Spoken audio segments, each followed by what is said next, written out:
This is A's Cast Live, your comprehensive look at the Oakland Athletics. Rooker, it's a fly ball to deep center. Robert going back at the track. He will turn and watch it fly. And 29 other MLB clubs. Adolis Garcia sends one the other way. That sends Carroll back. He's at the wall. And the legend grows. Ronald Acuna, another milestone in a truly historic season. Julio with an absolute nuke out to left field. It's Glaber Day.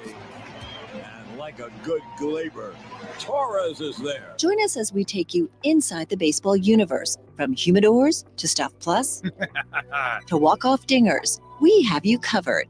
Spend your afternoon with us, only on A's Cast Live. Here's Chris Townsend. Good afternoon, everybody, and welcome to another edition of A's Cast Live from the field before Game 3 of the four-game set between the Rays and the A's. Great show for you coming up. We are going to hear from JT Ginn, official.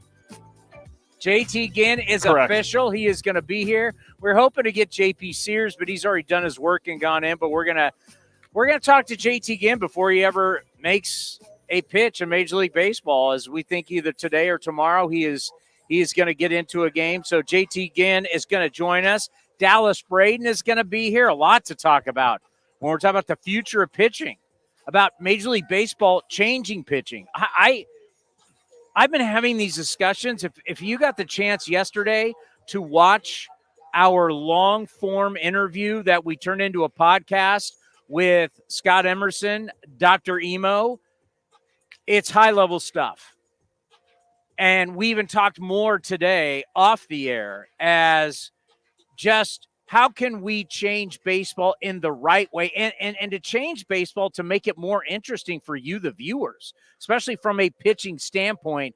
A lot of great ideas. Going to throw a few of them at Dallas Braden today, how Dallas feels about it, as it's something that's going to happen. I don't know what it's going to be. I don't know what the rules are going to be, but they're going to change. Maybe not the rules, but basically how the way you utilize your pitching staff. You know, there's been this belief that we need more guys. I don't think in the end that is going to be the answer. It's going to be less. So we'll talk to Dallas Braden coming up here at 5 o'clock. Andy Freed, who does radio for the Rays, we'll talk about the Rays' inability to hit, but yet still the great ability to pitch. And also the American League East. And that's what I'm going to start today with the big takeaway. There was an interesting game today in New York at Citi Field. Another walk-off for the Mets against the Orioles. And the Orioles bullpen, I took a picture of the graphic that they had on MLB Network where Sir Anthony Dominguez, Craig Kimbrell, the Orioles do not have a back of the bullpen right now. It is a major problem. And probably, by the way, hello, Commander. How are you? I'm good.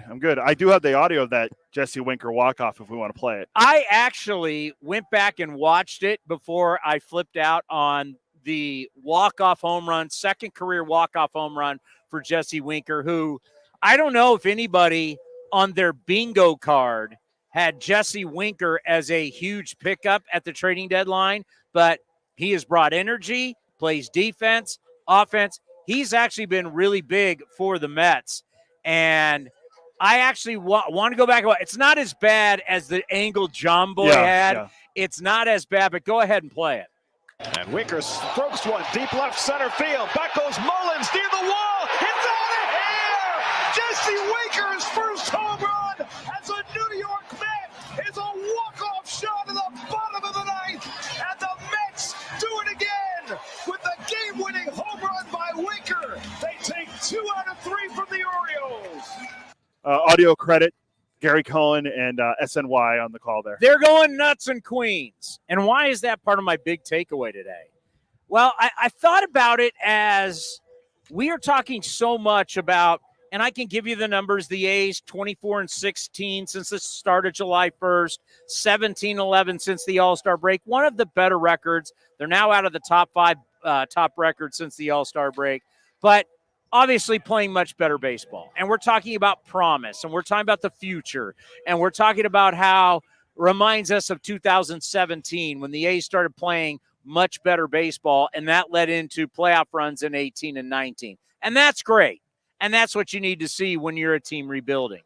But then you think about, okay, but what are you really playing for? And I think about what the Orioles are playing for. I think about last night in the Bronx, how big that game was. Do you have that? What happened I think it was in the 12th inning when they put up a 3 spot. Tom Hamilton's call last night. I was listening. I don't to have it Hamilton on Quick Pitch. It was phenomenal. How big that game is for both the Guardians and the Yankees, where teams now are really playing for different things. We're sitting here happy talking about the future looks better when these guys are playing for the now. They're playing for championships now. We are. Where are we in baseball in 2024?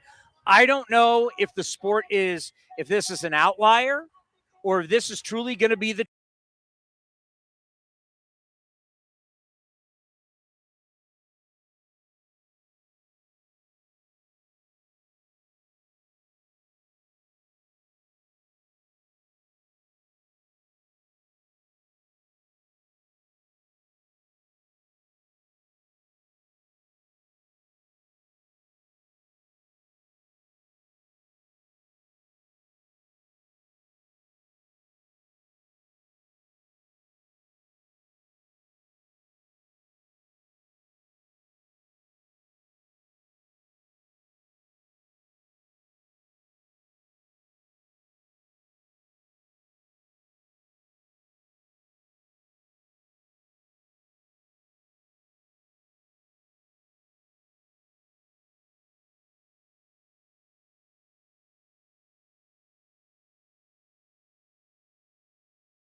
working with Brian Anderson. I think you guys had on a couple days ago. BA's great. Just a great dude. And to me, the whole thing is just having a good time.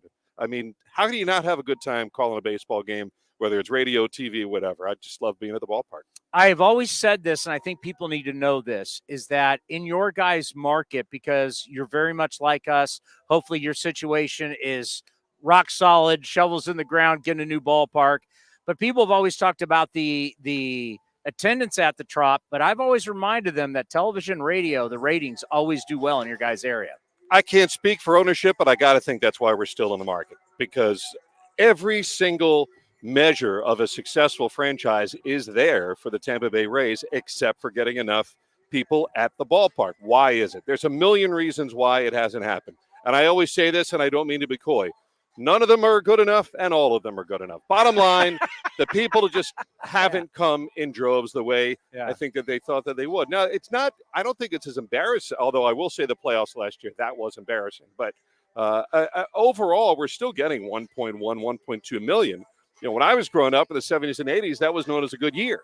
But, all right, times have changed, and teams want to get 2 million. I don't even know if we'll ever get to that, but I think if we could get to 1.5, 1.6, 1.7, I think that would certainly be good enough. And people don't believe it that aren't in the market. People are crazy about the Tampa Bay Rays down there.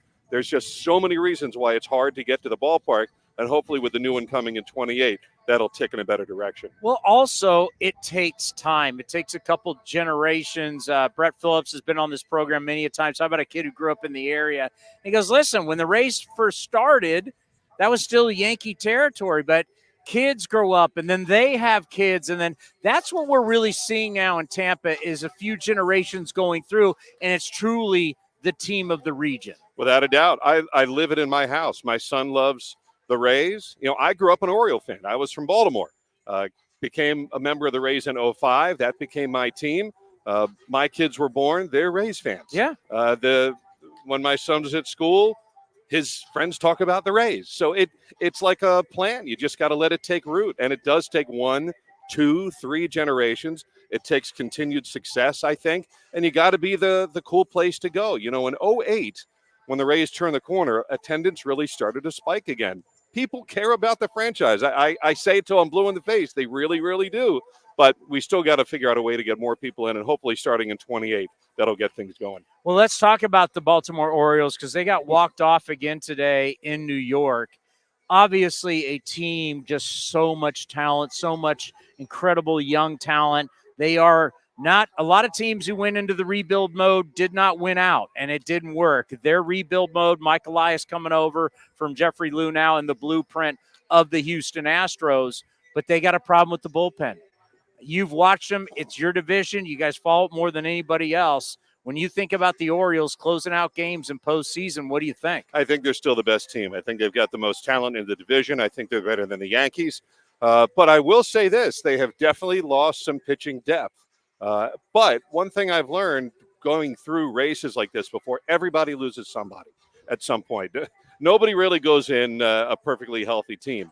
They've had issues with Kimbrel. They've had issues now with Sir Anthony Dominguez, who I think is very good. But overall, the team's going to score enough runs, and I think that will help them enough. Eflin going down, we traded Eflin to the Orioles. Went down today. He went down, and I think that'll start to, at some point, though, when you lose Bradish and you lose Grayson Rodriguez for a period of time, and now Eflin's hurt, at some point it will take a toll. But I haven't seen an offense, and I know pitching and defense win the championships, and it's true. I think they have enough pitching to still be good, and they will score a lot of runs because I haven't seen a better offensive team in the game this year. Speaking of that, let's talk about the Rays pitching and defense because they haven't hit, but since the All-Star break, we're a game of run prevention, which is your pitching and your defense, and really nobody's been better than the Rays since the All-Star break when you talk about pitching and defense. So you can trade a bunch of guys, but by the way, still win. It's incredible. That's what this franchise is all about, and I think every time they've deviated from it a little bit, the run prevention is when it comes back to sting.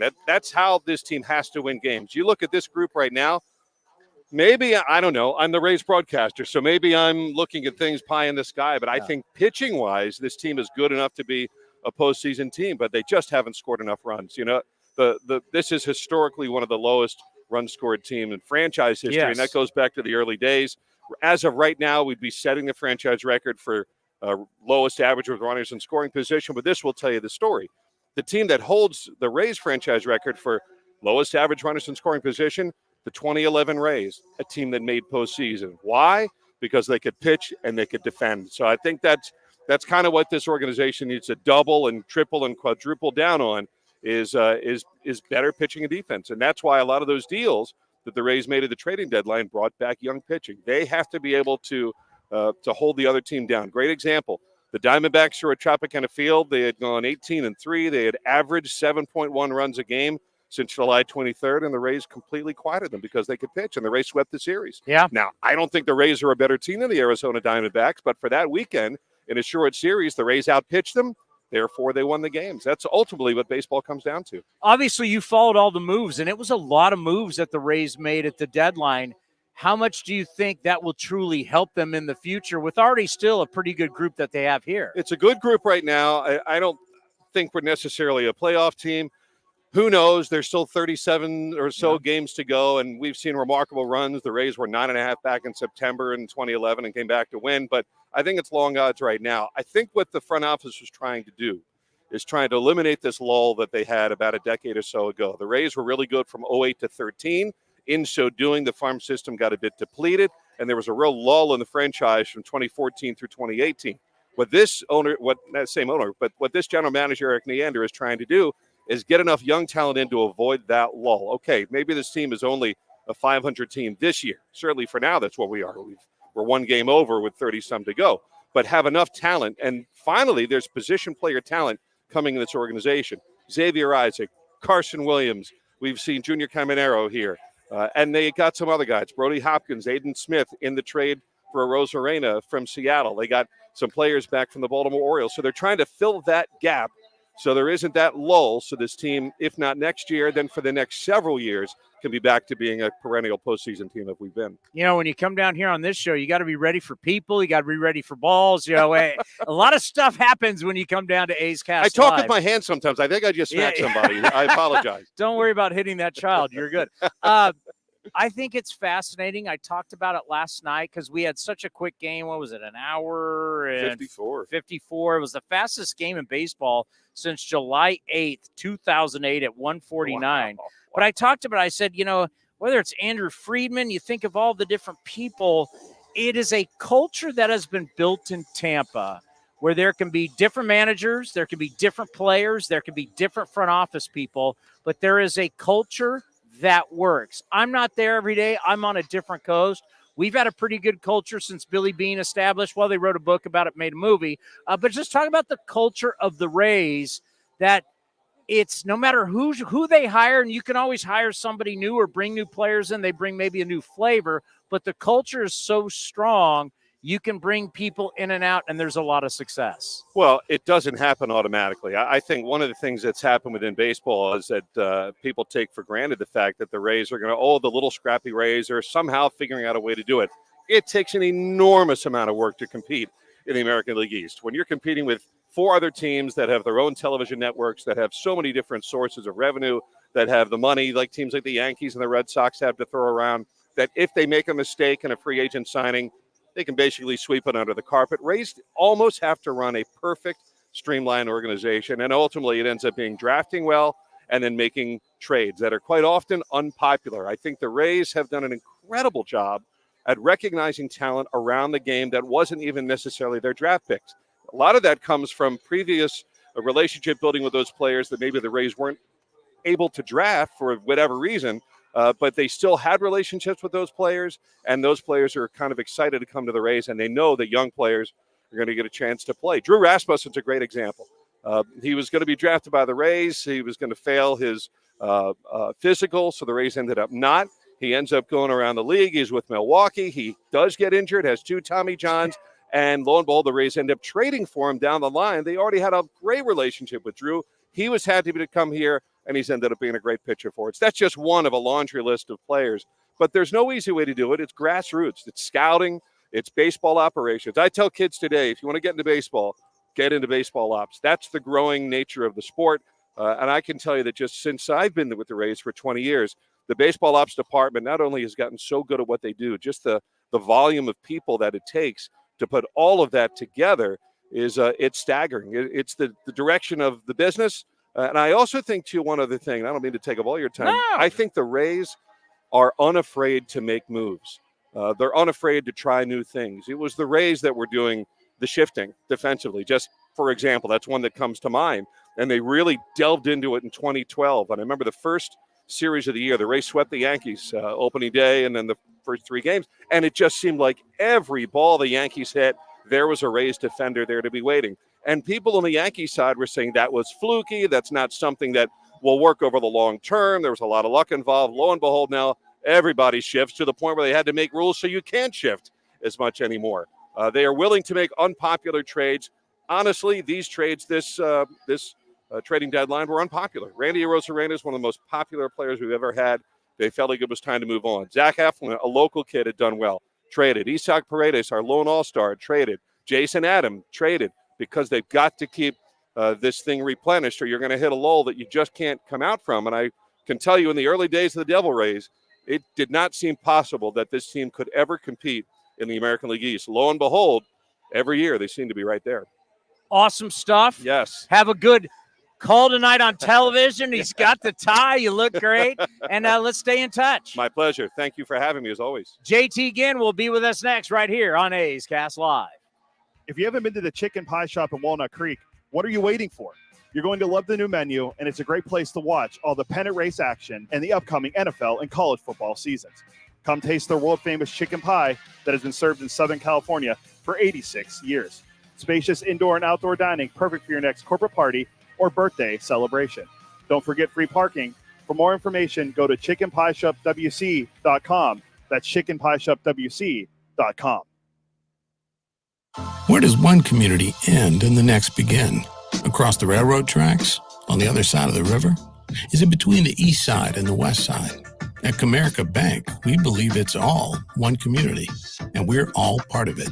That's why Comerica has invested over $20 million for affordable housing, financial education, and workforce development in lower-income communities. Because when we raise expectations for everyone, we all rise. Member FDIC, Equal Opportunity Lender. Hi, fans. This season, Kingsford Capital Management is the official hedge fund sponsor of the Oakland A's. At Kingsford, down to business is their way of seeing the world. Investing has its pitfalls, treacherous chasms of half-truth and despair. Kingsford's mission is to create opportunity through application of proven innovation and entrepreneurial focus with trust, tenacity, loyalty, and growth, establishing a strong reputation as a proven intendant and validated bedrock of American finance. Kingsford Capital, down to business. Hey, Oakland A's fans, step up to the plate with Xfinity Internet. Get the fastest speeds and low-lag streaming for an incredible viewing experience that knocks it out of the park. And you'll have a consistent connection with reduced buffering and freezing, so you can stay in all the action inning after inning. When it's game time, make sure to catch it all with internet that's powerful and reliable. Stream sports from the best seat in the house with Xfinity, because it's only live once. Actual speeds vary and not guaranteed. Many factors affect speed. For factors affecting speed, visit xfinity.com/network management. This is the place where you can dance like nobody's watching, win like nobody's business, and get away like you mean it. So what are you waiting for? Come join the party. Take that evening out and make it a night you'll never forget. This kind of action can't be beat. It's summer. A's Cast Live continues from Rickey Henderson Field. Here's Chris Townsend. Well, that's my size.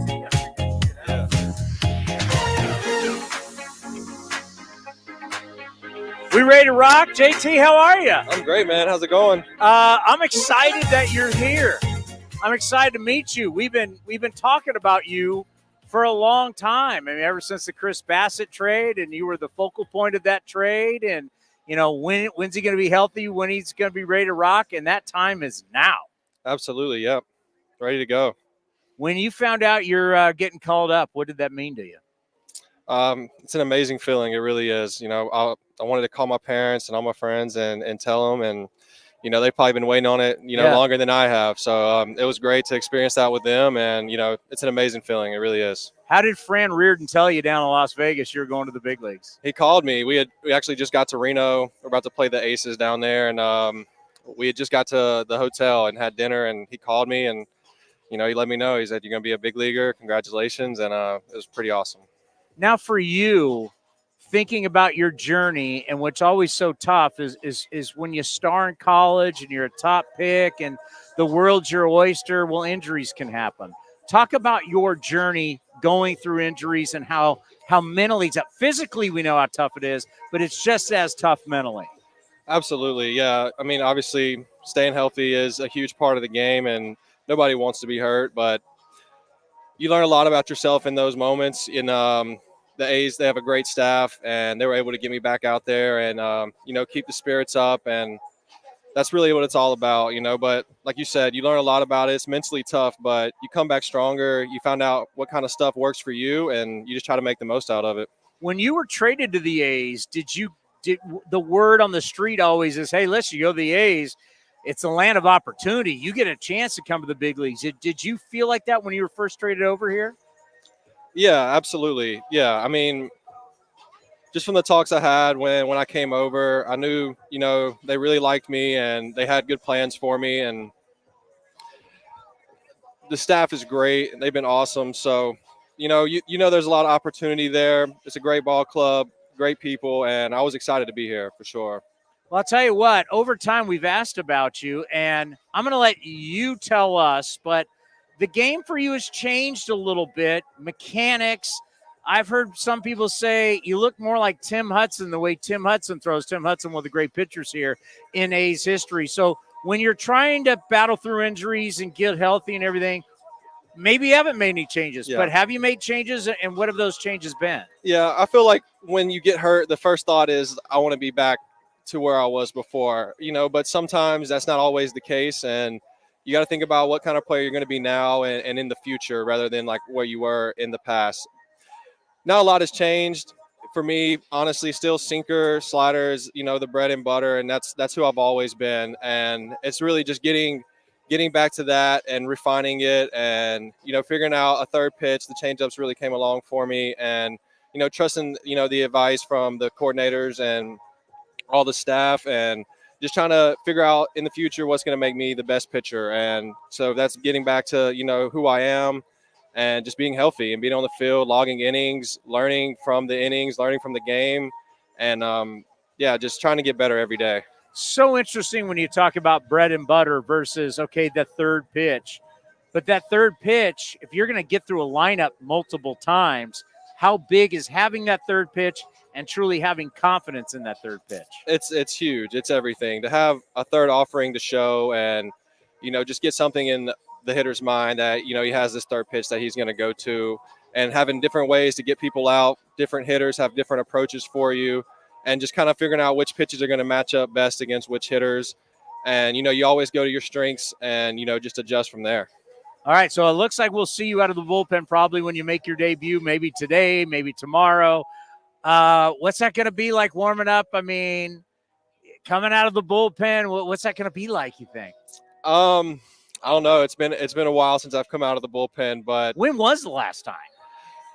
You do it in spring training some, like you piggyback but in a game where it matters. Yeah, it is different not knowing like when you're going to come in the game and when your number is going to be called. But like you said, I got great teammates down there. I lean on them, to try to help me like get ready. But once you get on the mound, it's the same game, and it's getting people out. I don't know how it's going to feel. I'm sure I'll be a little nervous, be a little excited. There's going to be a lot of emotions for sure. But, when you get on the mound and get on the field, all that goes away, and you just focus on getting people out. Well, another SEC guy who did that years ago, Sonny Gray, he made his debut in Pittsburgh out of the bullpen. I remember talking to him about it because, starters have their routines when they come out, whether they run poles or not, play long toss. Some guys toss the football around. Then they get on the mound. You have this routine that you do. But when you're out of the bullpen, it's get up, get loose, let's go. Yeah. Sonny said it was the best thing for it because you don't have time to think. Yeah. Maybe it'll be a great thing. You don't have time. You don't have a whole night to think about it the next day. I mean, you're just like, get up, let's go. Yeah, absolutely. So it's going to be fun. I'm ready for it. And, whenever my name's called, I'll be looking forward to that moment. Have you had that big league moment yet where you look around or maybe it's in the clubhouse, you see a certain player? Have you had that moment yet?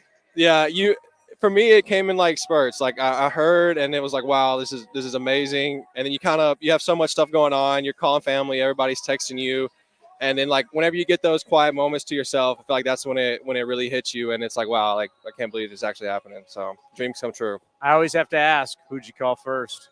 My mom. Yeah, I called my mom. Yeah, she was super excited, obviously, and it's a long time coming. I know she's watched me play this game since I was a little kid, and she was so happy for me. Yeah, have they made the trip from Mississippi? They are. They're here. Yeah, my mom, my dad, four of my best friends from home. They're all out here, and it's great to see them. And it's so funny, man. Like I said, they're probably more excited than I am for me, and it's awesome to have them here and share those moments with them. Well, I'll tell you what, also, it's about to be football season. We'll be calling on you because we talk a lot of college football on this show. Yeah. SEC is going to be a whole different ball. I mean, you got Texas and Oklahoma coming in. It's going to be kind of crazy this year. It is. Yeah, it is. I just hope my Bulldogs, they have a solid season this year. That's what we're looking forward to. So looking forward to getting back to Starkville, watch some football games this offseason. So hopefully have a good squad. Well, I can't tell you how happy I am for you. I know there's a lot of nervous energy right now. This is what you've waited your whole life for. I mean, it's your debut. Go out there and give them hell, and let's do this a lot throughout a long A's career. Absolutely. I appreciate it. Thanks for having me. JT Ginn right here on A's Cast Live. We got more coming up. Get you ready for the A's and the Rays.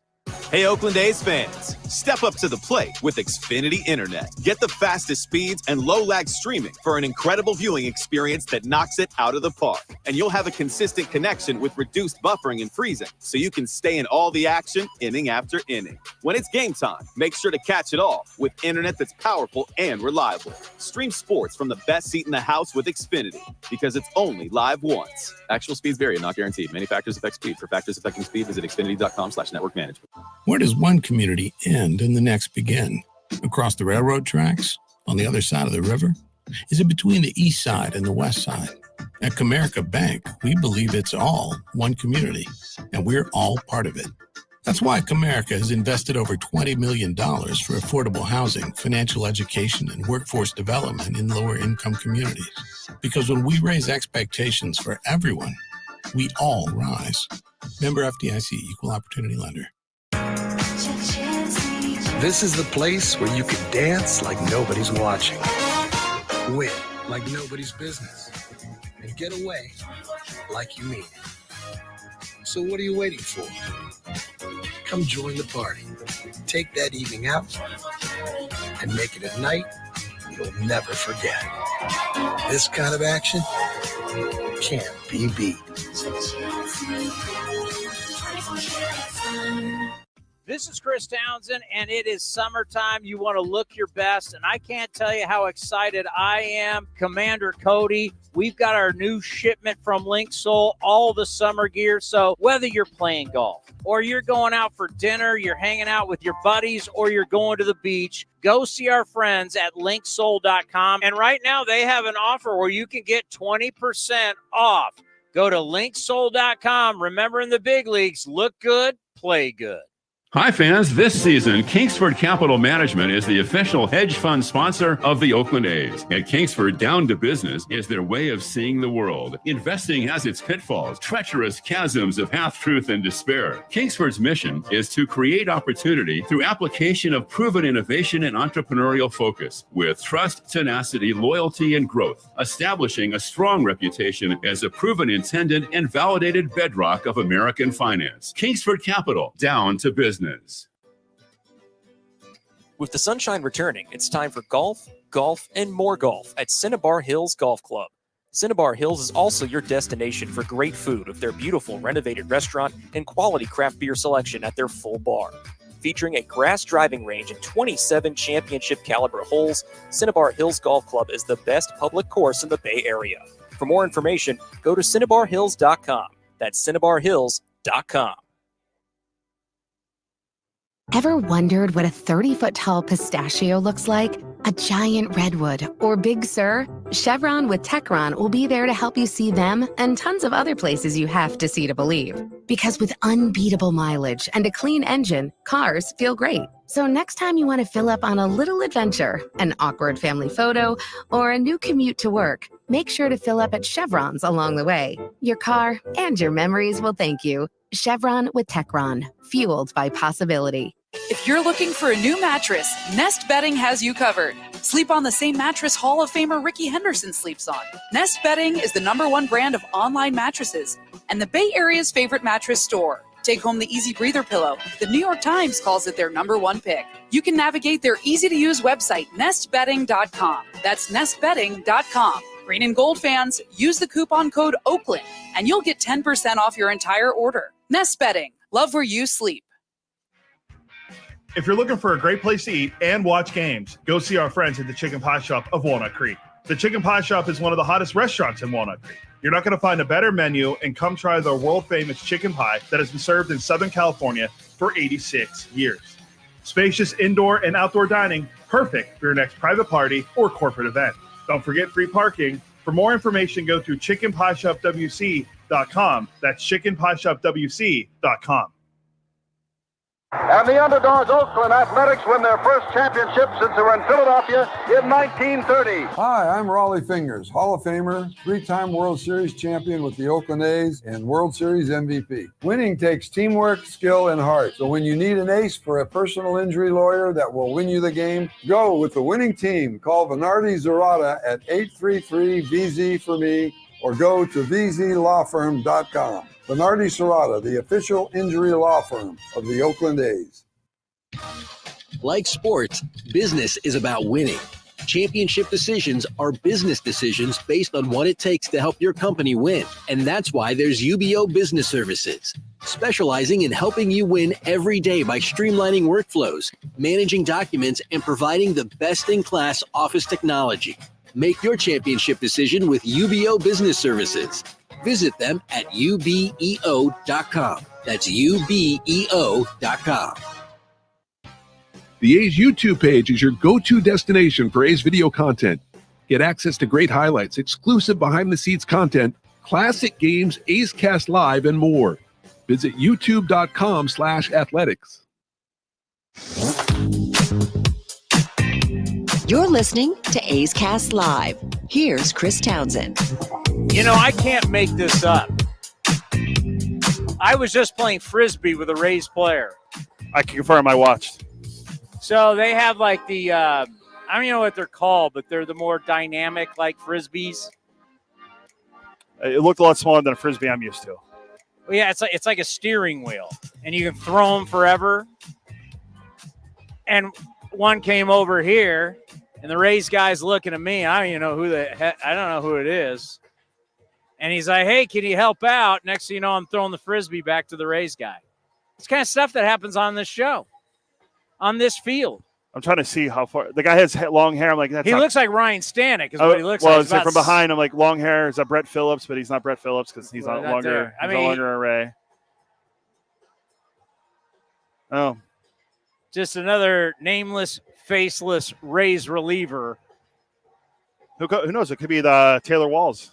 Well, this is something that, speaking of that, what we're going to bring to you with our coverage of as the pitching turns, kind of like we're a soap opera. How many pitchers are we at now? It hasn't changed since yesterday, so it's a 785. It will change once JT Ginn appears. 785. Yes, 786. Okay. Could we limit, not the roster, we're not going to limit rosters. All right, we're not taking positions away. We're not taking jobs away. But could we limit the amount of pitchers you can use in one game? Which I think, and our own pitching coach thinks, the drama, what we would talk about before the game. For instance, Mason Miller, if he's not available, no longer are we sticking him in the bullpen as a decoy. Mason Miller would be inactive, kind of like what we do in the NFL. An hour and a half before kickoff, the NFL submits a list. Who's not playing today? And what do? They send it right to Fox and CBS, and the shows look at it. And if it's anybody of real interest, that's the talk. Well, think about, it's a little early now. Our game's at 6:40? Yeah, so we saw 2 hours? So around 5:40 or so, a list came out and said, all right, these are the relievers that can pitch in today's game that have been selected by the manager. And if it wasn't Mason Miller, we would know, hey, Mason Miller's not going tonight. Who's closing? Yeah. And think about it. All the stuff we'd talk about before the game and then talk about the strategy of it after the game, how we would change the betting lines. You know, the Astros for years they didn't even have a left-handed reliever coming out of the bullpen. Yeah, the first guy they got was Will Smith. So it would be so interesting how it would get a lot of people talking about our game and talking about strategy in our game versus what? Every game we got 8, most of them, not everybody, but most of the guys, nobody knows. And then you got 8 down here. So basically you got 16 guys that are in uniform that most people come to the ballpark and they have no clue who they are. Pretty much, yeah. And you have front offices just shuffling them up and down from AAA. That's why we have 785 pitchers this year. How do we get away from that? How do we make pitchers important again? The guys who handle the ball and important. But I want to get back to the big takeaway. My big takeaway of, oh my God, we're in a race for 90. You get 90 wins, you're going to go to the postseason. Yes, you want to win the division. Yes, you want to have some type of home field. Yes, you want. But right now, you get to 90, you're going to get to the postseason. It wasn't that long ago the race was really for 100 because 97, 2 straight years, got the A's into the postseason as a wild card team. And even the Yankees, the A's played in 2008. Didn't they win 100 games? Oh, in 2018? 2018. Yeah, because if not, they were close because the Red Sox won the division that year, and they had 108 wins, I think, that year. I think the Yankees had like 100 or 101 wins, and they're still in a wild card game against a team like the A's who had 97 wins, and it only made a wild card. So I don't know if this is an outlier. 100 wins, yes. So they had 100. So 100 wins got you into the wild card game.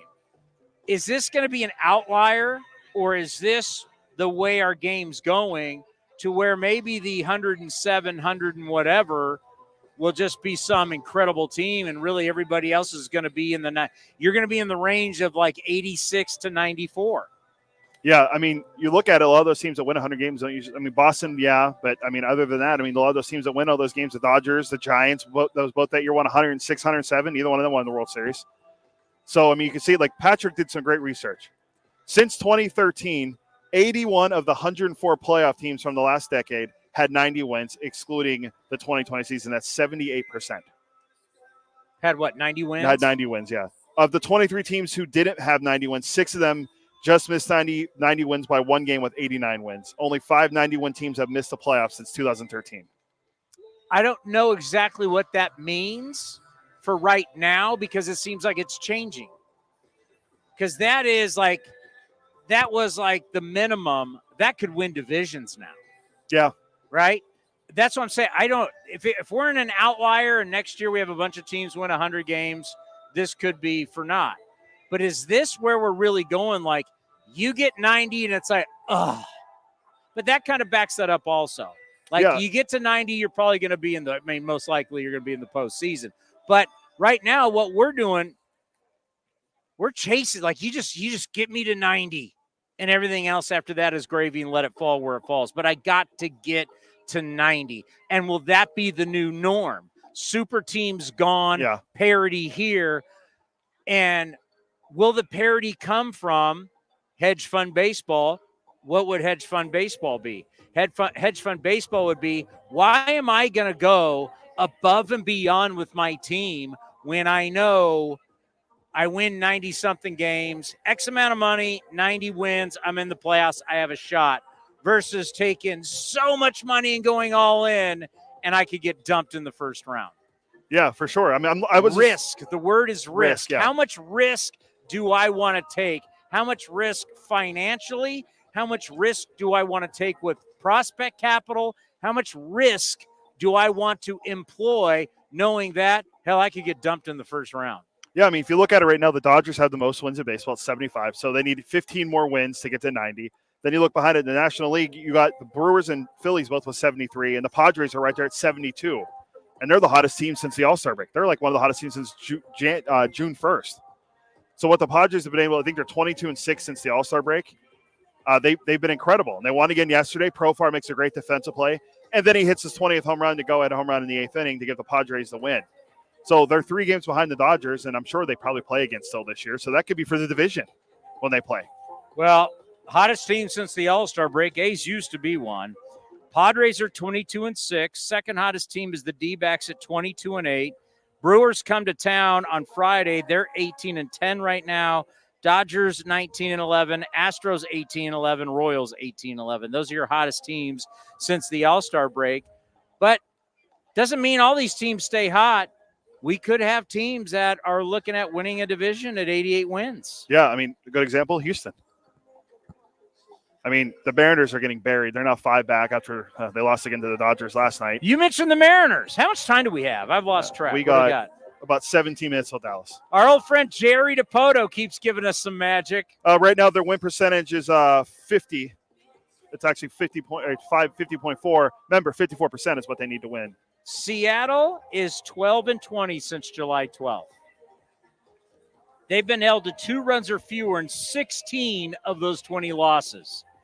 Jerry DePoto, president of baseball operations, told The Athletic, quote, I can say this, me, he's actually including himself, me, our coaches, our staff, none of us is blameless. We have really struggled to play offense this year, and it's not just our players for not doing that. That would be a cop-out. Of course, Randy Arozarena traded from these Rays, one of the greatest trade videos of all time. He gets traded and then shows up to the game and hangs out with the fans with his family. Randy Arozarena hitting .219. And then they also made that once again, these are not risky deals, right? When I talk about hedge fund baseball, you don't want to make any risk. You trade for Randy Rosarena, who is struggling, and you trade for old man Justin Turner, who's 39 years old from Toronto. Turner's hitting 192 with Seattle. So Rosarena, 219 with Seattle, and Turner hitting 119. Seattle went from a 2-game lead atop the AL West to a season where it's 5 games back. They've also blown 11 leads out of the bullpen. Amazing. Seattle, when they were here earlier this year, you were thought, man, they'll start to hit. Julio Rodriguez will start to hit. This could be a team that could go to the World Series, and they have just floundered. But once again, my big takeaway today is, wow, look at our sport and look at the parity. Is it good for baseball? I think it is. And I think it is because it keeps so many baseball fans in it as we head to football season. You have so many people watching their team, listening to their team, interaction with the team, saying my team has a chance, versus we had a bunch of 100-win teams. You'd have all these other teams playing for not a whole lot of spots. Really, everybody is still in play for everything. Yeah. And remember, it was okay. Everything was fine when the Mariners fired Brant Brown, and he was the reason why they weren't winning. And, well, that hasn't really helped much at all. The only guy really on their team is hitting is Kyle Raleigh. And, I mean, he's hitting home runs. Yeah, and he's top 3 in the league in the American League in strikeouts. But he's hitting home runs. And he's like I great. said, he's hitting home runs. Yeah, that's all. I mean, no one he's on that. Not hitting. He's hitting some home runs. Nobody on the team is hitting, and they're 5 games back, and they're not playing well. And it probably doesn't get. But what does that mean? What does it mean that baseball has so many teams that are in it? What does that mean to you?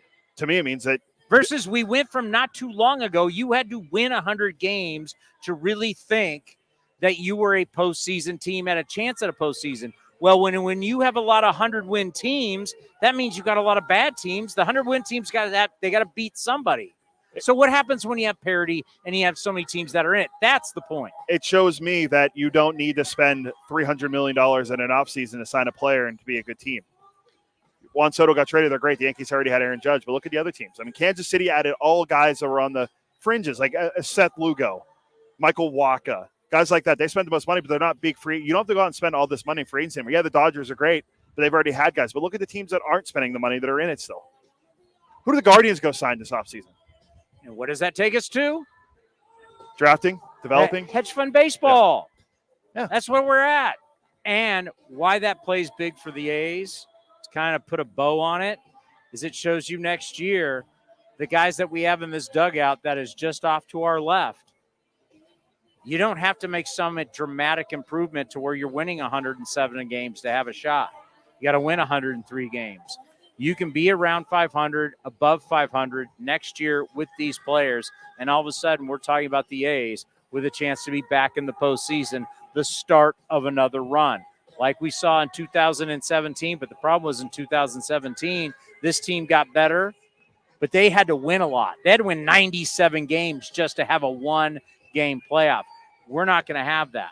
So you look at next year, you look at the growth of this year into next year, we'll really be able to go to the winter meetings. We'll be able to go, if this all holds up, we'll be able to go to the winter meetings. We'll be able to go into spring training talking about, hey, listen, you win 85, 86 games, if not 90, boom, we're talking about this team has a chance to compete for a championship. That could be as close as next year.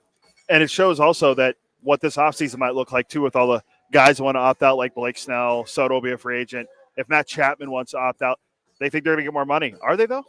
Because our team's going to want to spend when a lot of these teams that are in it aren't spending money, and it's hedge fund baseball. Like, that's the way baseball is being shaped for the off seasons to come is very fascinating.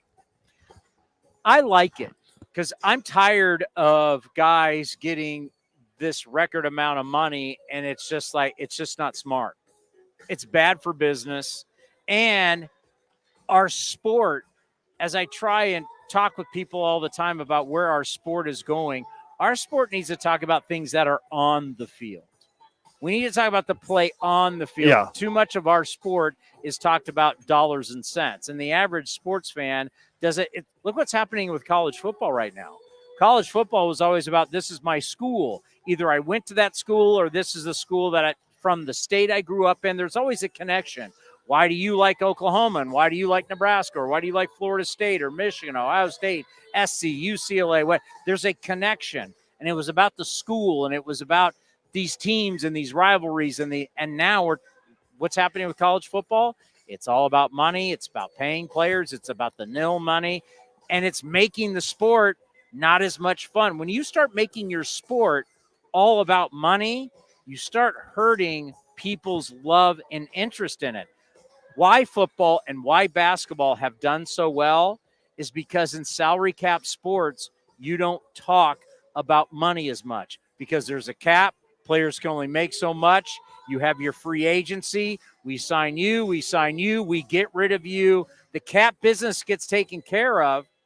And what's great about the NFL is the NFL team, by a certain point before the start of the season, they've got to be under the cap. Yeah. And then after that, we don't talk about it. We just talk about the games. Yeah, because at that point you have the cap casualties. And I think NFL teams got to cut their rosters by next Tuesday. I already got an update today. MLB put out today. Here we are. We should not care one iota on August 21st about free agency. Oh, this is the first article, but they threw it out today, the top 10 upcoming free agents this year. And I'm like, why? They were talking about on MLB Now the other day, best free agent that's not Juan Soto. But, and it was but why? We have all these games. We do not have one division that's been decided. We don't have one playoff spot that's been decided. Why are we talking money and free agency next year? That's my point right there. Why do we keep money? Our fans don't, and I hate to talk about it. I'm just giving you what's going on. I apologize. We'll move on. But it's all our sport talks about. All it is about money, owners' money, players' money. Instead of talking about, hey, what are we doing? That's why I want to talk about the 90-win thing. Like, we're trying to get to 90. You get to 90 wins, you got a chance. Our sport, and that's why a salary cap would help with that, even though baseball people are just dumb. It'll never happen in our sport. You mean like you told me a clock would never happen in our sport? Yeah. But that's the value of the salary cap, is that you have this time period that you talk money, and once that time period's over, you don't anymore. Yeah, you mentioned the playoff races. There's only actually one team that has their tragic number that they've already reached, and that'd be the White Sox. The team that beat the Giants today? Yeah, they did. There was a good question I heard on MLB Network Radio earlier from Mike Farron poses the Duquette, and I'll ask you, what happens first? Shohei Ohtani gets the 40-40 or the White Sox lose 100 games? Shohei Ohtani is about to get to 40-40 faster than anybody in the history of the game. Yeah. That's also on these Dodger notes. He'd do it in 124 games. The record is Alfonso Soriano did it in 147. He's 1 home run and 2 stolen bases away. To me, when you have the marks of the fastest to do it, that's why I think Aaron Judge's 300 home runs is really special, because the guy he beat, Rolf Kiner, it's not like a modern day. It's been a long time. Rolf Kiner? Yeah. I mean, that's a long time ago. And to think that Shohei Ohtani doing it like Jose Canseco and like Ronald Acuna Jr., doing it in a season that matters, where his team is truly battling right now for its playoff life. Like the Dodgers, they have gotten better, right? They're starting to win a lot more games again. They had a little bit of a slump. Guys are healthy now. But there's no guarantee for the Dodgers right now, especially the way the Diamondbacks and the Padres are playing. So Shohei Ohtani is about to be 40-40 in a season where his team's in a dogfight, and he's the fastest to ever do it. That's big time. Yeah, I mean, what he's been able to do this season and he's hitting leadoff a lot anymore.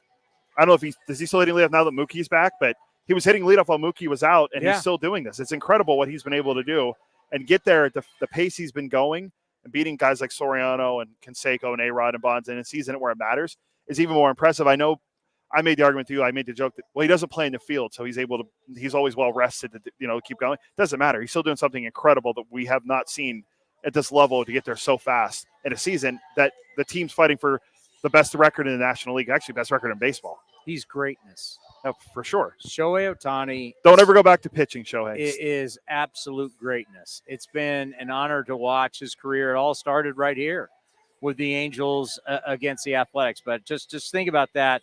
It could be in the next couple days. As we talked about Aaron Judge being the fastest ever to 300 home runs, we could be talking about Shohei Ohtani, the fastest ever to 40-40. And then the quest for the first ever 50-50, which is absolutely mind-blowing. Wanted to mention today, you still have this. Al Attles obviously was the coach back in the 70s when the A's won the championship Warriors. with the Warriors. When the A's won then too. When the Warriors won the title with Rick Barry, when they beat the oh God, I should know this. I'm not even going to ask Michael. The Washington Bullets. Okay. The Washington Bullets. Al Attles, when you think about Bay Area greatness, what he meant to the Warriors organization. 60-plus years with them. Yeah, passed away today. 87 years old. He was won to the Hall of Fame in 2019. He's one of only 6 players in Warriors franchise history to have his number retired, 16, which you can see on this bobblehead. Chris Mullin, Rick Barry, Wilt Chamberlain, Tom Micheri, and Nate Thurman. Yeah, it's pretty impressive. So what he was able to do for the Warriors, be their coach, GM that drafted Chris Mullin, took care of Chris Mullin coming out of St. John's. It's a truly sad day, but 87 years old, lived a great life. Another Titan in the Bay Area that passed away, but it was great to have this bobblehead. And what they did with the bobblehead, look at the collar. They had it from the 70s.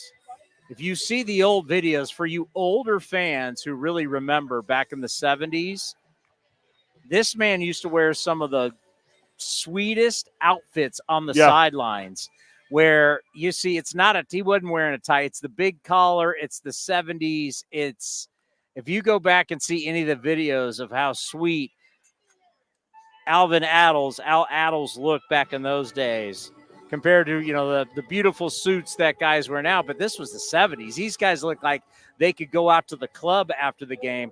I got a chance. I think I've interviewed him 2 times, and a very humble man for all the success that he had. And that era of the NBA is so different what we know today. This was an era of the NBA where they flew commercial. This was an era when the NBA Finals was tape delayed after the news. It wasn't till why Larry Bird and Magic Johnson mean so much to the NBA is they truly changed the sport. And they put the sport on the map to where we now have to see the NBA Finals. We don't need to see the nightly news. But then the game was far different. And people like Al Attles, what they went through and what they battled to make the sport what it is today, just the behemoth that the NBA has become. But for someone who's been so influential in our area, who's been so influential for this organization, and an organization that went through a lot of dark times. Unfortunately, I had to work through some of those dark times being working for a radio station that was the flagship, to where the Warriors were really a insignificant franchise. They were irrelevant, whether it be in the Bay Area or nationally, where people had no idea even what the Golden State Warriors meant. And a lot of people thought when Joe Lacob bought the team, they always knew he wanted out of Oakland and he'd go to San Francisco, that he'd turn back into the San Francisco Warriors. But then the Warriors started winning the brand, and then became a world brand. As kids are wearing Steph Curry jerseys in China. And once you have that going on and all the money that comes from overseas, you're not going to change the name. But throughout it all, great success, dark times. Al Attles was always such a huge person inside the basketball community and with the Warriors organization. And everybody just talks about what an incredible man he was. A great leader. You think about a player, but you think about a leader, you think about a champion as a head coach. He will be missed in the NBA and in the Bay Area. Rest in peace, Al Attles. You're one of the greats. Coming up next, Dallas Braden will join us right here on A's Cast Live. Hi, fans. This season, Kingsford Capital Management is the official hedge fund sponsor of the Oakland A's. At Kingsford, down to business is their way of seeing the world. Investing has its pitfalls, treacherous chasms of half-truth and despair. Kingsford's mission is to create opportunity through application of proven innovation and entrepreneurial focus with trust, tenacity, loyalty, and growth, establishing a strong reputation as a proven intended and validated bedrock of American finance. Kingsford Capital, down to business. This is Chris Townsend, and it is summertime. You want to look your best, and I can't tell you how excited I am. Commander Cody, we've got our new shipment from Link Soul, all the summer gear. So whether you're playing golf or you're going out for dinner, you're hanging out with your buddies, or you're going to the beach, go see our friends at linksoul.com. And right now they have an offer where you can get 20% off. Go to linksoul.com. Remember, in the big leagues, look good, play good.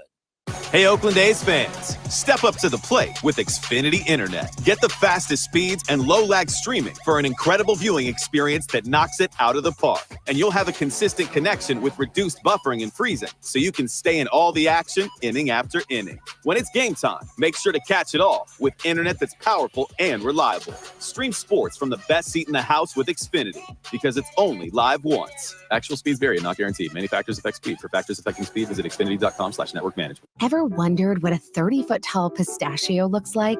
A giant redwood or Big Sur? Chevron with Techron will be there to help you see them and tons of other places you have to see to believe. Because with unbeatable mileage and a clean engine, cars feel great. So next time you want to fill up on a little adventure, an awkward family photo, or a new commute to work, make sure to fill up at Chevron's along the way. Your car and your memories will thank you. Chevron with Techron, fueled by possibility. If you haven't been to the Chicken Pie Shop in Walnut Creek, what are you waiting for? You're going to love the new menu, and it's a great place to watch all the games. Come taste their world-famous chicken pie that has been served in Southern California for 86 years. They have a new spring menu with special dishes and a full bar with new delicious spring cocktails. Spacious indoor and outdoor dining, perfect for your next corporate party or birthday celebration. Don't forget free parking. For more information, go to chickenpieshopwc.com. That's chickenpieshopwc.com. If you're looking for a new mattress, Nest Bedding has you covered. Sleep on the same mattress Hall of Famer Ricky Henderson sleeps on. Nest Bedding is the #1 brand of online mattresses and the Bay Area's favorite mattress store. Take home the Easy Breather pillow. The New York Times calls it their #1 pick. You can navigate their easy-to-use website, nestbedding.com. That's nestbedding.com. Green and gold fans, use the coupon code Oakland, and you'll get 10% off your entire order. Nest Bedding. Love where you sleep. Now back to A's Cast Live. Here's Chris Townsend. The great Dallas Braden joins us here on A's Cast Live, but I want to show you something real quick. Step over to the side. I want everybody to look out. And what you see is the Rays taking infield. They do it before every single game.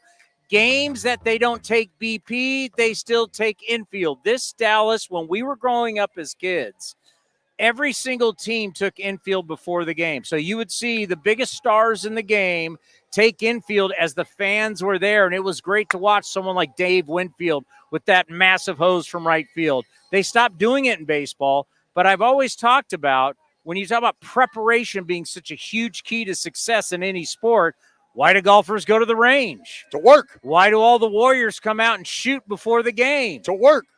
These guys work in a division where they're outgunned. As we had Andy Freed, their broadcaster, came on and said, hey, we're the only ones that don't have our own television network. But these guys work harder than anybody in baseball, and that's why it doesn't matter what the names are in the back of the jersey. The culture that they have here, and you as a former player have to respect that every day these guys work on the fundamentals. What I respect about that too, Towny, is I believe that this organization, this club, this roster, I think at times there has been a lot of parallels between them as well as the athletic organization as far as roster, as far as expenditures and things of that nature. So you're looking for different ways to win baseball games. And isn't it funny that we're talking about getting back to the basics, honing in on the fundamental aspect of the game where you start to see a separation between yourself and other teams at the highest level? Who would have thought that you can close the gap by just playing the game, by doing the little things? I had a great conversation today with Mark DeRosa, manager of the WBC. And D-Row. And I asked D-Row, what was part of the mentality, right? You get the nod. What did you want to accomplish? What did you want to get done? How did you want to attack this? And he said, Dallas, I wanted to take infield, outfield. So this is a great topic of conversation because you're talking about a manager in Mark DeRosa who's going to be spearheading a group of people wearing the country's name across their chest. What did he want to do? to make sure that they came together. He wanted to work on the fundamental aspect of the game because there's just nothing like working together towards a goal, which is what you do over the course of a championship season. So it really, at times, it feels like you get to work and you show up, you go over here, you're over here, you're over here, and then we show up and come together at game time. Why don't we work on coming together before the game starts? So I think, to your point, Towny, what you're seeing is an entire group that has bought in to how we're going to do things. How are we going to get better? How are we going to compete? Maybe we're going to do some of the other things that go often overlooked, and that's the little things. So I think about what we're talking about and what we're going to see on Sunday. MLB Network has a special on Greg Maddux, truly one of the greatest pitchers in the history of the game. And the one thing that people talk about with Greg Maddux, and I actually had this conversation with Scott Emerson off the air, talk about this documentary that we're going to see on Sunday. I can't wait. Where Greg Maddux was the master of making everything simple. Yeah. He simplified everything. And I think back to Jack Nicklaus, one of the greatest winners of all time in golf. Nicklaus, in a very complicated game, simplified everything. So talk to us about when in your career you pitch and then you have these days that you're going to lift and run and throw a ball. There's a lot of things that you can do in between starts. Talk about how you went about your preparation and whether you simplified it or not, or maybe you should have simplified it more. I tried to keep everything about as simple as you could possibly get, because you can get inundated with information. You can get inundated with opinions and numbers. And before you notice, you have buried yourself. You've gone so far down the rabbit hole. There's not enough time in the work week to get back out of it and get yourself in a spot to compete, because you've gone off on this tangent of what you think is preparation.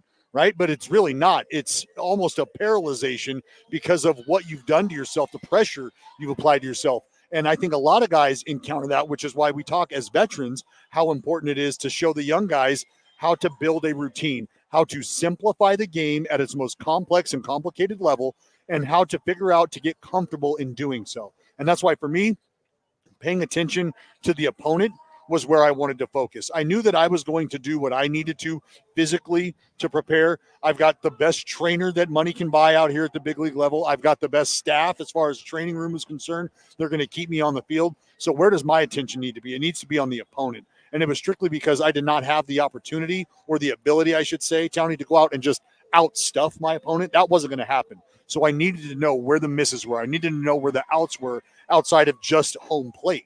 How do I read swings? How do I pay it? So my tutelage started with Scott Emerson in A-ball, when we were paying guys to go out on the road and travel and take video of the opponents, because he asked me, is that something you would want? If we could do that, I said, you're damn right I do. Let's make that happen. So I think today it's as important as ever, especially when we see the evolution and the shifting of responsibility on the mound. We got guys coming from the bullpen to the starting rotation. Think about Albert Suarez in Baltimore. I mean, this is a guy who went overseas, right? Comes back, 2 different spots overseas, comes back and has reshaped himself into a competitor that is now pitching in the starting rotation. A lot of that has to do with being able to build a routine you can trust, but ultimately simplify the game when necessary. Now, I want people to know and to talk about you a little bit. Most broadcasters, they come down to the field, they'll sit in the dugout, they'll chat with the manager, they might hang around the batting cage. I want you guys to know that the guy that is doing television for you does far more than that. He goes down to the bullpen and talks with all the pitchers. He talks with the people who are implementing the game plan for pitching. I want people to know how hard you work on your craft, talking to the players, talking to the coaches. You're not sitting around slapping people's butt behind the batting cage. You're working, getting ready, doing your due diligence. Talk about why that's so important to you. Well, Towny, I can say this, and I say this with every bit of respect. I think the work ethic we as a group have is something that's impressive, because I watch you and the commander come down here. The commander's lugging tables around. He's lugging equipment around. He's plugging in the X's and O's. He's dotting the I's. He's crossing the T's. He's putting everything together. And you're right here by his side. You guys are up, firing, rocking. It feels like 8 days a week, 24 hours around the clock. So when there's those sort of examples being set around every corner here at the Coliseum, I don't know how you don't get excited, number one, to show up, but how you don't get excited to want to come in and frankly, kick ass at your job and do well. And we have a wonderful opportunity to be engaged with our players. I think our analytics team and our staff in general does a phenomenal job of keeping the doors as open as they can possibly be, without divulging too much of what they're working on from day to day, which is totally understandable. They trust you too, because like the pitching coach, you played for him. Sure. And I think there's a level of trust that matters. I mean, it means the world to me. And that is something that I would never, ever betray. And so to be brought into the rooms and be brought into the meetings and have those conversations, that means the world to me. And I think if I can ever give somebody 2 minutes or just a response to a question they might have, which has happened a bit down here in the bullpen, that's what I would be here for. Ultimately, I'm here to remind folks who are watching our team play just how good these dudes are and how much work they do put in. And I think sometimes that gets lost when they're just watching them toe the rubber, or they're watching them go 3 for 4. They think, wow, they're really good. Well, like today, Lawrence Butler, a guy who had an incredible month and continues to grow as a player, he's out here early and he's working. And I know what he's working on. I've watched big left-handers work on the same stuff he's working on. And it's no coincidence that the big left-hander who was doing those drills went off and had an incredible payday and is living right.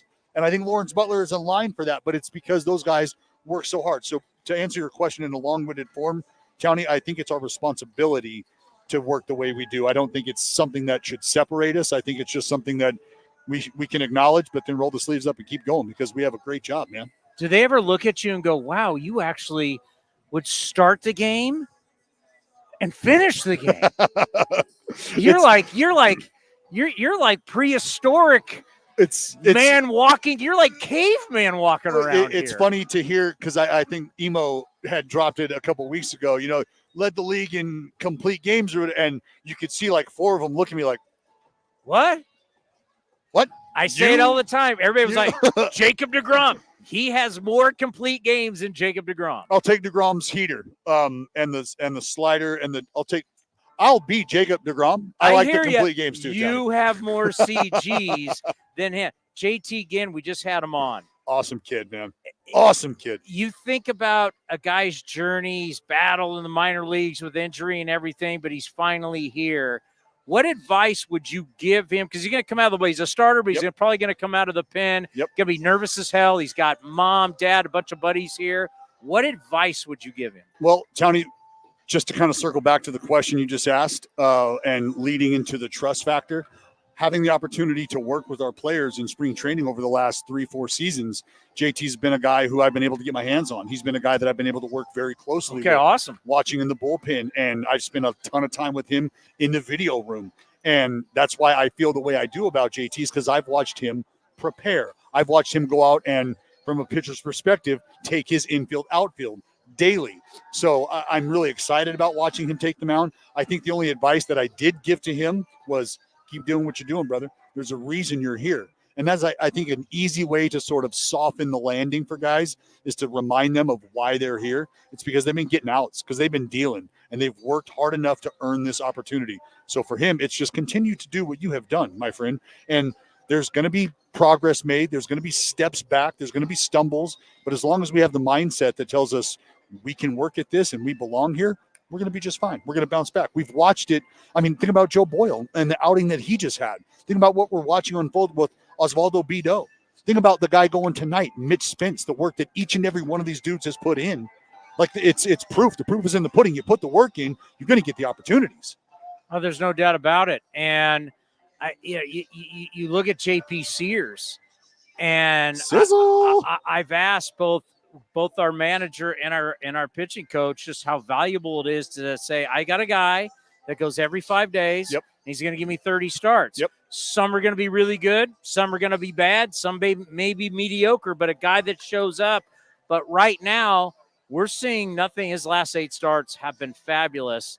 It's yes, physical, but to me, it's the mental helping the physical. Talk about what you've seen with Sears. It will always be, and I think for JP specifically, the mental aspect, because physically these guys, as I've already said, Tony, they prepare and they're ready to answer the bell physically. But once you're out there on the mound, a lot of what you're going to be able to do and how you're going to be able to survive depends on your wits and your ability to be present in the moment. And so I think JP Sears, as far as being present, every 5 days he's present on the mound. That's an example set for everybody else down in the dugout, everybody else down in the bullpen. Are you ready to take the ball the third day in a row? Yes, I am, because JP Sears has been taking the ball every 5 days since he showed up. So he won't call himself the leader of the rotation. I'll do that for him. And I think what's really nice is that he has, I think, tried to stay away from that label and just tried to go to work. And that's indicative of a guy who understands what it means to collectively pursue success, pursue greatness. How many times do we talk about that friendly competition in the rotation? Oh, right? no doubt. Well, yeah. JP Sears is a big part of that, I think, just by taking the baseball every day and being able to go out and give your team a competitive chance to win a ball game. And it starts with being consistent. And I think he is as consistent in his work as we have on the mound. The diligence and the focus on trying to sharpen up what was dull in his last outing. To your point, I'm down there watching bullpens, and I do that specifically. I watch a guy's first bullpen after their last outing. What are we working on? What did we like? What didn't we like? How do we take this to the next level? That's what's so fun about this game. It's what's so fun about going down here and watching these dudes. You watch them go out there and perform.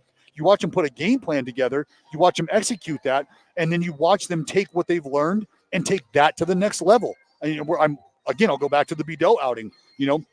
Just linearly being online and being on target. A lot of that starts foundationally. A lot of that starts with head movement, and watching him just refine things and really polish things and get the performances that we're getting out of him right now. I love watching that kind of growth, but I think a lot of it does start with a guy that you can consistently look at day in and day out, have the success he is, and that's JP Sears. All right, one more because we know you got to go do TV.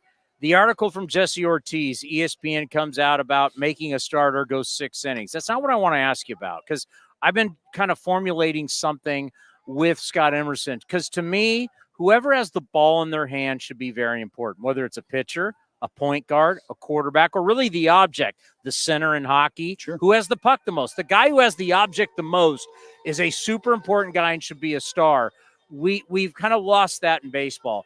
I've talked with Emerson, Emo, about, and this, we're not inventing this. People talk about maybe you can have 5 pitchers a game. You can have a starter and 4 relievers. You have to designate who they are before. Obviously, take injuries out and certain things.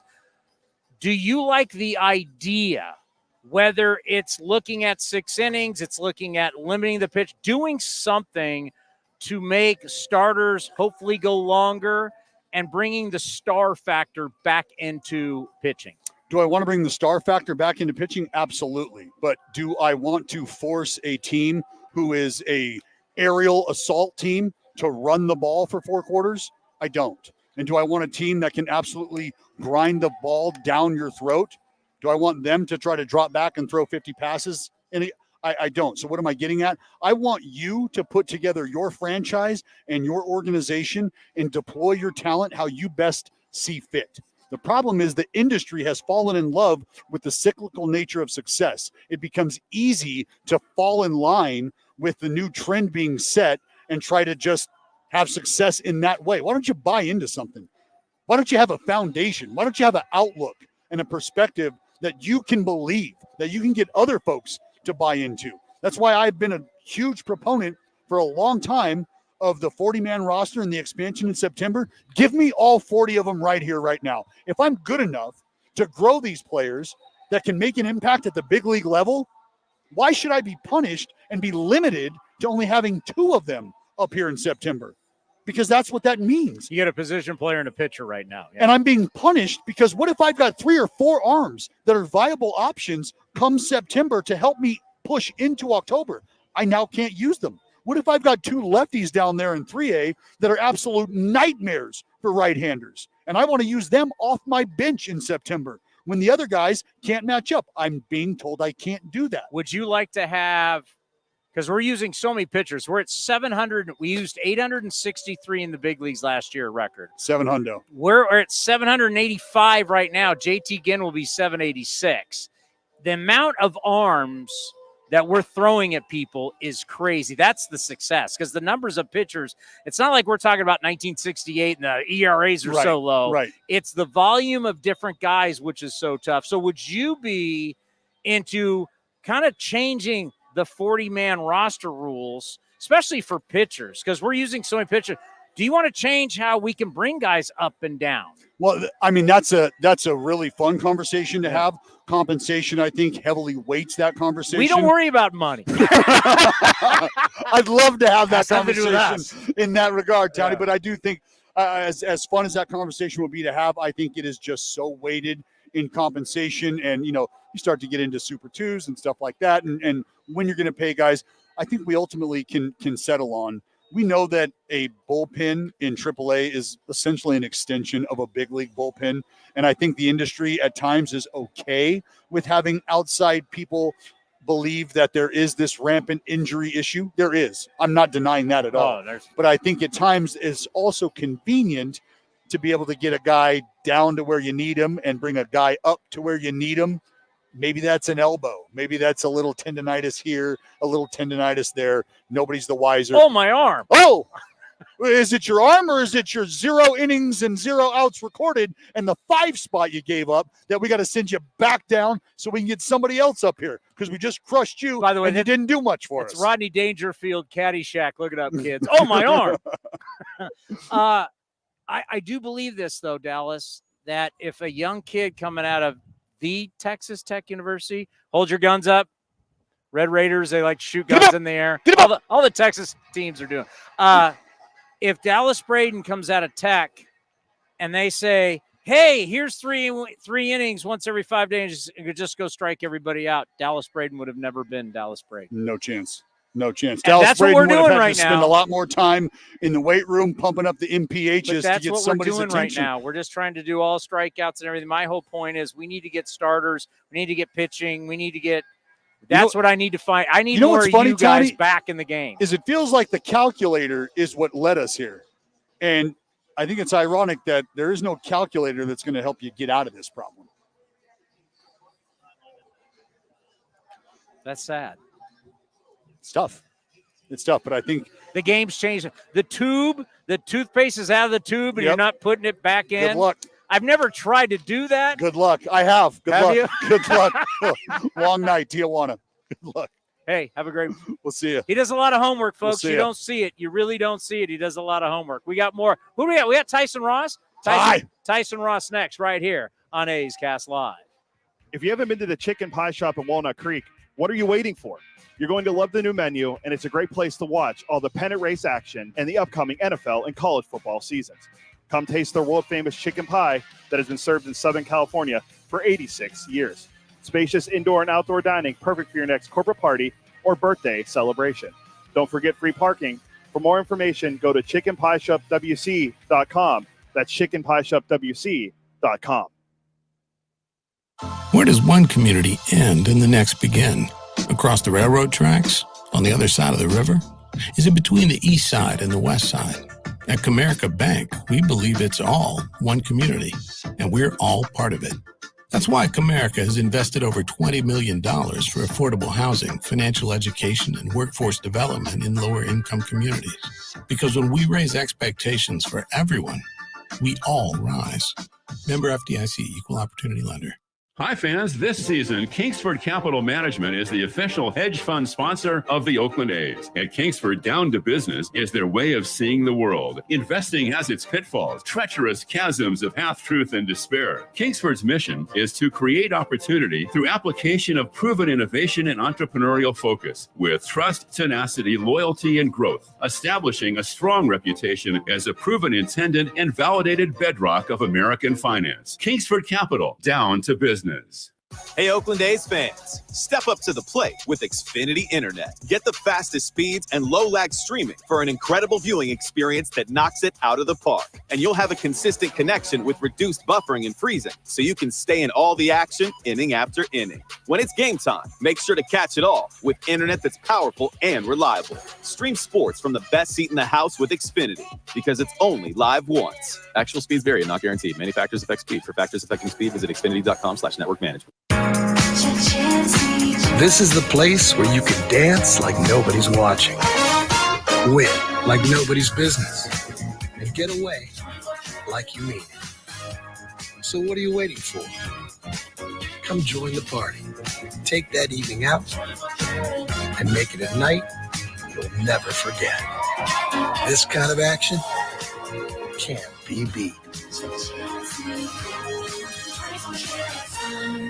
It's summertime, and I can guarantee you probably need to redo your wardrobe. You want to look good, and you want to feel comfortable. This is Chris Townsend, and you got to go check out my friends at Link Soul. They've got all the finest fabrics. You're going to love the shirts, the polos, the shorts, you name it. Redo your look for summertime. Go to linksoul.com right now, and you can get an offer for 20% off. Remember, in the big leagues, to play good, you got to look good. With more sunshine returning, it's time to get outside and make the most of what Cinnabar Hills Golf Club has to offer. Like 27 championship caliber holes tucked in the beautiful hills of San Jose. And take advantage of their amazing Bay Area views for your next special event. It's all for you at Cinnabar Hills Golf Club, an award-winning venue designed to peacefully take you away from the bustle of Silicon Valley. Go to cinnabarhills.com. That's cinnabarhills.com. Being a Chevron car these days has been quite the adventure.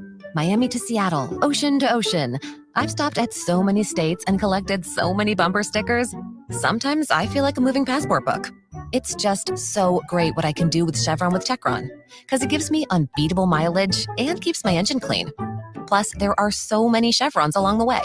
Now the only thing I'm worried about is where to go next and where to put all my new bumper stickers. Chevron with Techron, fueled by possibility.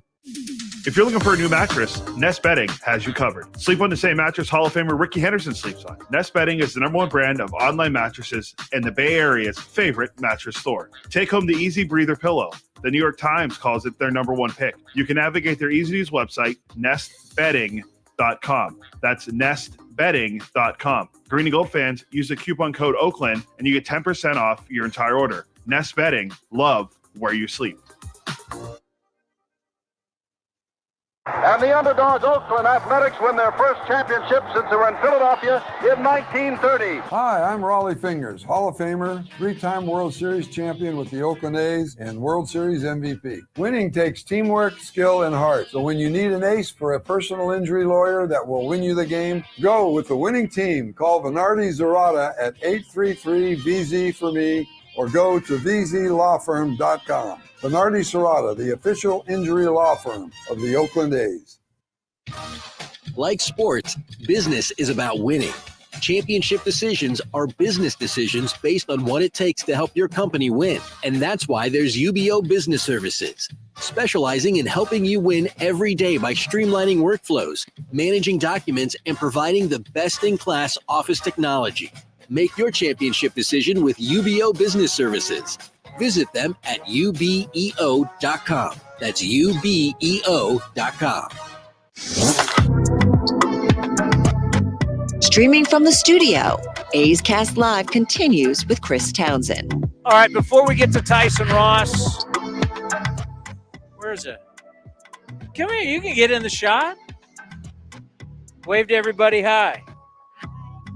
You just got Dallas Braden on his cap. How about that? See, that's what happens. You come down here, A's Cast Live, you can get did you get a ball? Did anybody give you a ball?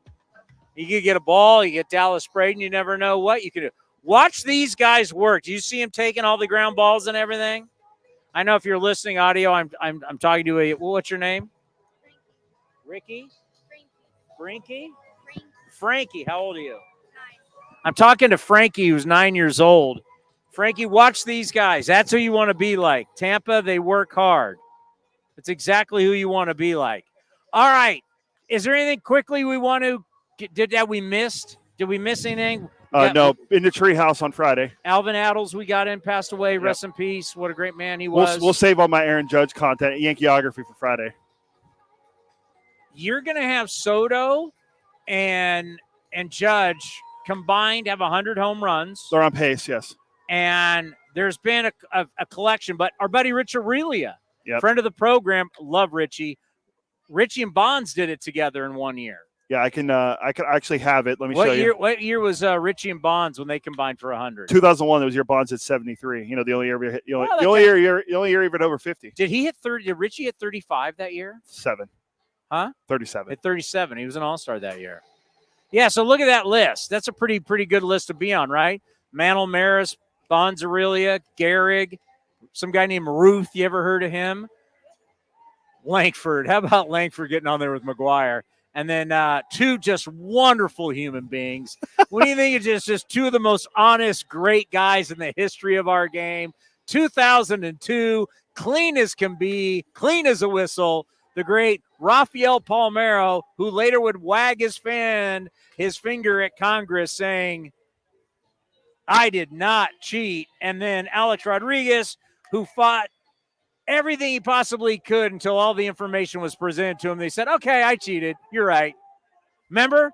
W. Fan went on there. I didn't. I mean, it's all I know is every day I wake up to look and see if Jose Canseco says, everyone have a great day except one guy. Yeah, That's all I look for. A-Rod's one of the biggest liars. Patrick and now he's one of the faces of our game. Patrick and I went back. We were talking about, he brought it up to me this morning, our intern Patrick, and we went back and looked it up. And then you go, oh, yeah, Bob Nightingale has a tweet about it. I'm like, oh, wait, so we did all this research and it was already out there? Well, I saw it on MLB Central this morning. Yeah, we had no idea. They had it. It was Patrick's idea. I was like, let's look it up. And we went year by year with all the home runs. And what we need to tell everybody is I'm the last of the Mohicans who buys cable. Still get Xfinity.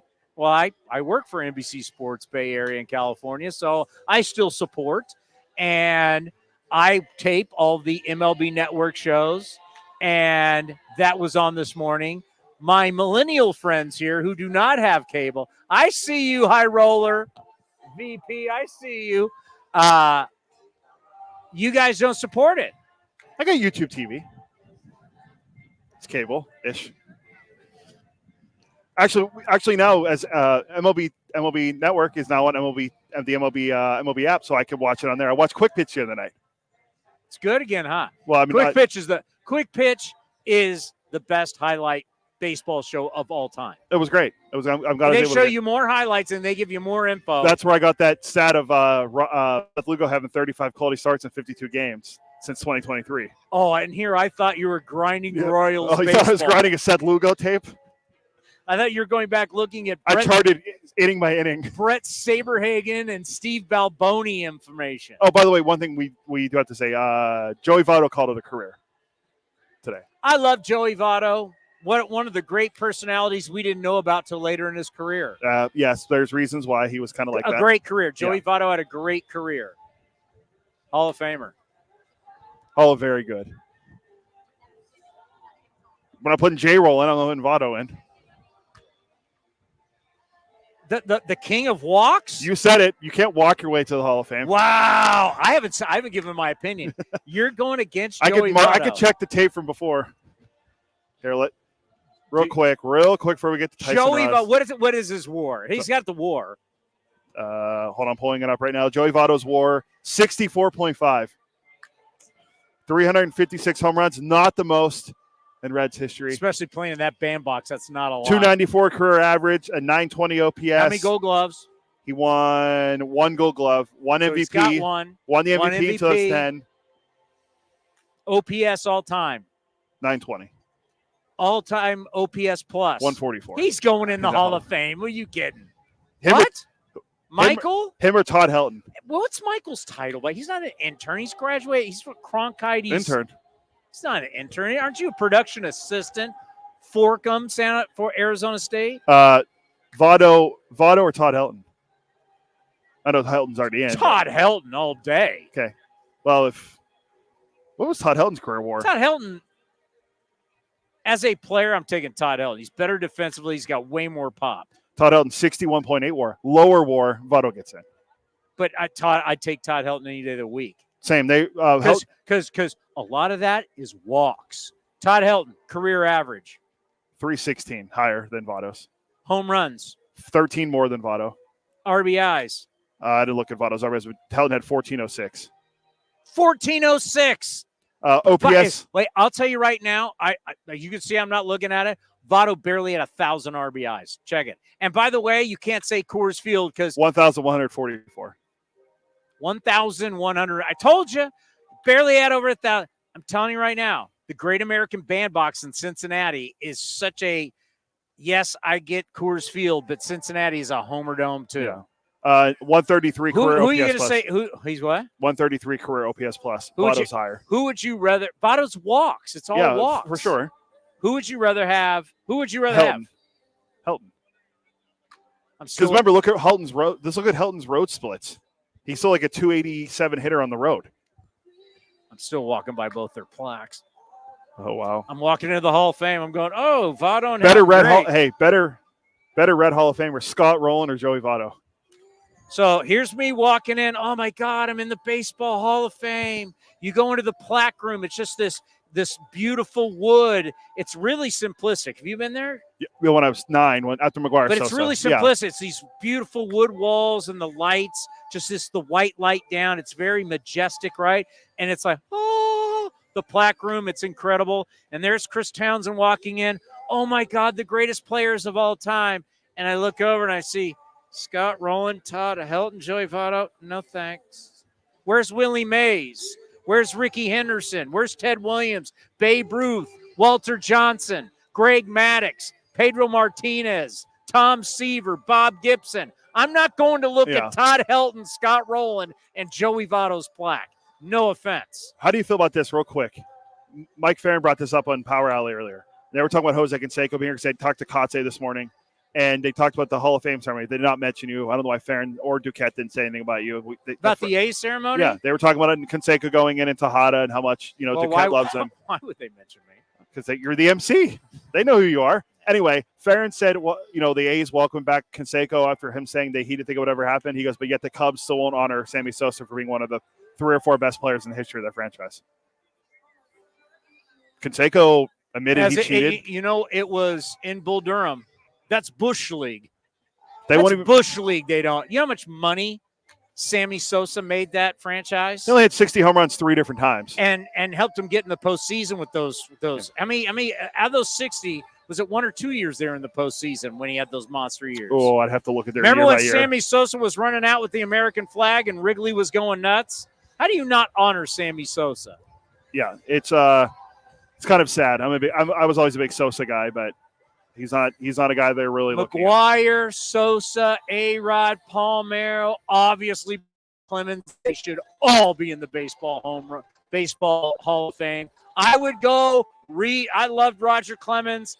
Bonds I can't stand, but he's the greatest player that I've ever seen, no question. I'm reading Barry Bonds' plaque. I'm reading Roger Clemens, but I'd read A-Rod. I'd read Palmeiro. I'm not reading. Just 1 year they made the playoffs when he hit 60. 03, he only hit 40 that year when they went to the playoffs again. Sammy Sosa should be in the Hall of Fame. Mark McGuire, what Sammy Sosa and Mark McGuire did for the game of baseball after baseball almost killed itself. Come on. I agree. I think all right, let me ask you a question. You have 2 plaques in the Baseball Hall of Fame plaque room. You got Mark McGuire, you got Scott Rowland. Who are you reading? McGuire. I don't care if they did play for the same team. Bonds or Helton? Helton. That pirate hack. Clemens or Votto? Clemens. Thank you. Tyson Ross, Oakland's own. Great guy. Alumni Sunday. Got a chance to catch up with him this past Sunday. Now working for the Dodgers. He's all grown up. I remember we interviewed him. He was 22 years old when I first started interviewing. Here is Tyson Ross. And by the way, we'll see everybody Friday in the Treehouse, 4 o'clock. We've got a special present for our guy, George in San Francisco. It's going to be a great show on Friday at the Treehouse, but enjoy Tyson Ross. Is here on A's Cast Live. Tyson Ross is with us, Oakland's own, and it's great to have you back. How are you? I'm doing well. Thank you for having me. We were just reminiscing, like when I did your first interview here with the team, how young you were, how green you were, how this was all new. You didn't have a lot of time in the minor leagues. Yeah, I was 22 years old, a year out of college. Rose through the minor league system fast and had an opportunity here in Oakland, and try to make the most of it. Well, yeah, you think about it. I mean, your whole baseball life, Cal, here. I mean, it was all this ecosystem right here. Yeah, something about the clean air of the East Bay that was ripe for baseball. And you knew everybody at the ballpark, right? And we're not talking about the players, like everybody works here. Like, it was amazing, everybody that you knew. Yeah. I mean, I was JV teammates with one of the Bat Boys, security guards, guys running the Jumbotron, all people I went to high school with, and, a lot of ties to me and my family just in and around the ballpark. A lot of guys, like we just talked to Stephen Piscotty about being local and what that meant to be local. What was it like for you, since you never really, other than a quick thing in the minor leagues, you never really left the Bay Area? Did it feel awkward, or was it just so natural that this was home? You grew up coming to the Coliseum. You grew up an A's fan. Yeah, I mean, it was just natural being at home, going to Bishop O'Dowd, going to Cal, then pitching here for the A's to start my career. It was comfortable. I think a lot of times for young players, as they, move up into the professional baseball, they're thrust further away from home in places they've never been. If you debut for the St. Louis Cardinals and you're from the West Coast, you've probably never been to St. Louis. And so I think for us local guys to have the opportunity to come here, play at home, whether it's to start your career or later on, like Piscotty, it's a blessing, and we were all fortunate to do so. What was it like then to move on to other organizations? It was great. I mean, I appreciated my time here in Oakland, and then I needed a fresh start after a couple of years and really kind of settled in and found myself when I got traded down to San Diego and had some good years down there with the Padres. Still on the West Coast, still coming back, playing San Francisco in division several times a year was nice. But yeah, it's definitely a good change of scenery, but also I appreciate my time here. All right, so what do we got going now? You got the wife, got kids, still living in the Bay Area? Yeah, living in the East Bay, wife and 2 kids, 2 boys.